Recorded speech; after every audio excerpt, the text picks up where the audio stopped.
Ingatan ka niya, sa'kin ka pumupunta.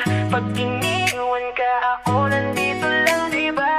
Iniisip ko na sana ako siya. So why na po ayoko na? At maging takbuhan mo pag may problema ka. At nakikisalo lamang sa inyong dalawa. Pero di mo mabigyan ng halaga. So why na po ayoko na?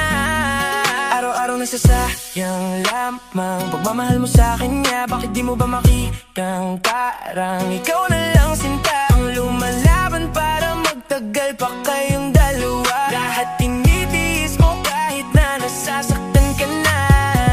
Bakit hindi mo ba makitang heto lang ako? Handang gawin lahat basta ikakasaya mo. Hindi ka tulad niya, di ka mabigyan ng konting halaga.